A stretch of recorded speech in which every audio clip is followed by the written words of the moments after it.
फैसलाबाद फिर धमाकों से गूंज उठा। सीटीडी थाने में धमाके, 15 अफराद जाँ बहक, 70 से जायद जख्मी। लाशों जख्मियों को अस्पताल मुंतकिल कर दिया गया।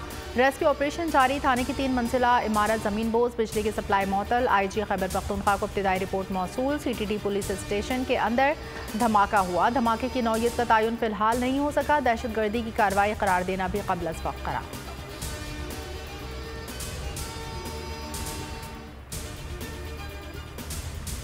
लकी पर्वत में सीटीडी का ऑपरेशन, 3 दहशतगर्द हलाक, 2 खुदकुश हमलावरों ने खुद को धमाके से उड़ा लिया। फायरिंग के तबादले में 1 दहशतगर्द हलाक। दहशतगर्दों से फायरिंग के तबादले में 2 सीटीडी एहलकार जख्मी। आर्मी चीफ आसिम मुनीर सरकारी दौरे पर चीन पहुंच गए। ISPR के मुताबिक दौरे के दौरान बाहमी फौजी ताउन के फरोग पर बातचीत होगी। सिपहसालार का दौरा 4 रोजा है। 27 को बहुत बड़ा फैसला होने जा रहा है सुप्रीम कोर्ट में। जब से इन्होंने साजिश करके मुल्क की इन्होंने क़यादत संभाली, तो मुल्क के जो हालात हैं, कभी भी पाकिस्तान की तारीख में इतनी तेजी से मुल्क के हालात इतनी तेजी से नीचे नहीं गए। इसलिए लोग इनसे मुतनफर हैं और ये डरे हुए हैं इलेक्शन से। लेकिन जब आइन की कोई कदर नहीं है, इसका मतलब कानून खत्म हो गया। तो इसलिए तो हम सब के ऊपर ये लाजिम है कि हम फिर अपने आइन को बचाने के लिए, अपने मुल्क को बचाने के लिए हम सब सड़कों पर निकले। सुप्रीम कोर्ट में 27 अप्रैल को बड़ा फैसला होने जा रहा है। इमरान खान का खिताब, कहते हैं आइन की हैसियत खत्म होने के बाद मुल्क में कानून खत्म हो जाता है। मुल्क और आइन को बचाने के लिए सड़कों पर निकलेंगे। उन्होंने साजिश करके मुल्क की क़यादत संभाली। मुल्क में इस तरह के हालात पहले कभी नहीं देखे।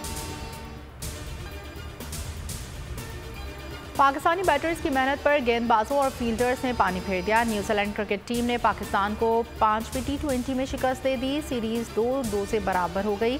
194 रन का हदफ के ताक़ुब में कीवीज की 4 विकेटें 73 रन पर गिरी। मार्क चैपमैन और जिमी नेशम ने शानदार बैटिंग करते हुए मैदान फतह किया। जीत ने फातिहाना सेंचुरी स्कोर की।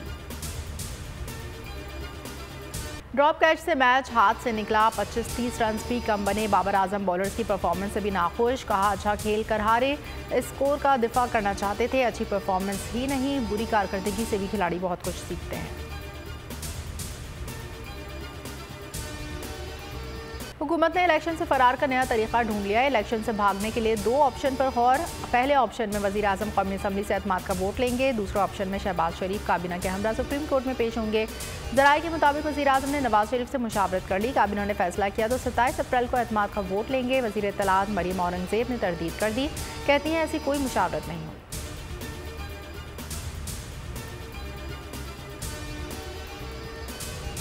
21 अरब ट्रांसफ़र ना हुए तो हुकूमत के इक़्तिदार से ट्रांसफ़र हो जाएगी। 27 अप्रैल से हुकूमत की उल्टी गिनती का आगाज़। शेख रशीद की पेश गोई, कहा हुक्मरान इंतखाबात में जाने और अवाम को मुँह दिखाने के काबिल नहीं।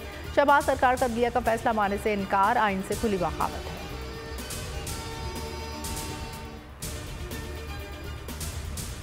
वो सुप्रीम कोर्ट के ऊपर जो है ना गन रख के फैसला करना चाहती है, इतना मकसद नहीं है। इस वक्त जो PDM की जो सूरत हाल है और PDM जिस तरह बिहेव कर रही है, मुझे उसके अंदर से नजर नहीं आ रही है। वो टाइम पास करना चाहती है और सबसे बड़ी बात ये कि मुस्लिम लीग नून ने टिकट ही इशू नहीं करवाए। तो इसका मतलब ये है कि वो हर सूरत में ये चाहती है कि सुप्रीम कोर्ट अपना फैसला वापस ले।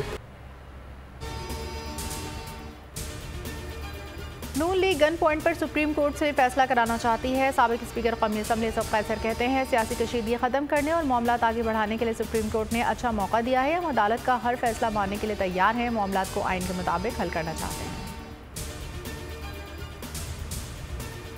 पहले तो कैबिनेट ने कहा कि हमने कोई हुक्म मानना ही नहीं, सुप्रीम कोर्ट का हुक्म ही नहीं मानना। ये चीज़ प्राइम मिनिस्टर ने अगर उसके ईमा पे हुई है तो फिर प्राइम मिनिस्टर भी प्राइमरी मुल्ज़िम है इसमें। हुकूमत चीफ जस्टिस के इख्तियारात कम नहीं कर सकती। फंड्स मामले पर वज़ीर कानून, वज़ीर दाखिला और वज़ीर आज़म नाअहल हो सकते हैं। सीनियर कानूनदान एतजाज़ अहसन की बोल न्यूज़ के प्रोग्राम अब पता चला में गुफ्तगू, कहा अदालत इन तीनों को तलब करे और इनके बयान से मुताल्लिक़ पूछे। अगर ये तीनों अपने बयान को तस्लीम करें तो इक़बाली बयान होगा। ये हमारी हुकूमत नहीं, हम इसमें शरीक हैं। साबिक सदर आसिफ जरदारी ने हाथ खड़े कर लिए। नवाब शाह में खिताब करते हुए कहा जो वजारतें हमारे पास हैं उनमें ज़रूर काम करेंगे। वजारत ख़जाना और PIA मिनिस्ट्री हमारे पास नहीं। मज़ीद कहा अपनी ज़िंदगी में बिलावल को वज़ीर आज़म देखना चाहता हूँ।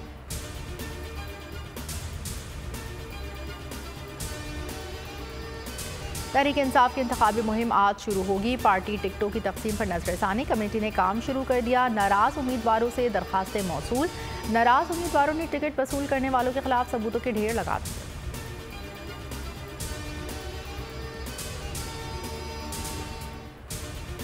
PTI Instagram team leader Ataur Rahman को अगवा हुए 6 दिन हो चुके, फौरी रिहाई और तशद्दुद के खात्मे का मुतालबा। इमरान खान का ट्वीट, कहा इन नौजवानों ने कोई जुर्म नहीं किया, सिर्फ पीटीआई से ताल्लुक पर सजा दी जा रही है। 15वां रोज भी गुजर गया, बोल के मार्केटिंग हेड आकाश राम का कुछ पता न चल सका। आलमी मीडिया ने कई सवाल उठा दिए। टाइम्स नाउ ने कहा हुकूमत पाकिस्तान आकाश की अगवा पर खामोश है। हिंदू पोस्ट ने आकाश पर टूटे कहर की दास्तान लिख दी। आज तक ने भी दुखियारी माँ की पुकार का हवाला दिया। इंडिया टुडे सुर्खी लगाई, बोल न्यूज़ के हेड ऑफिस के बाहर मशकूक गाड़ी चक्कर लगाती रही। इस गाड़ी ने आकाश को अगवा किया। न्यूज़ 18 ने लिखा, आकाश की माँ बेटे की बाजियाबी के लिए दुहाइयाँ दे रही है, लेकिन कोई सुनवाई नहीं। आलमी सावधी तंजीमें सरापा एहतजाज।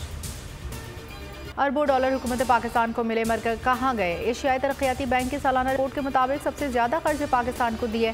पिछले 1 साल में पाकिस्तान को 5.5 अरब डॉलर दिए। कर्जे सैलाब और आलमी के साथ बाजारी के बाद तरक्याती मंसूबों की मद में दिए।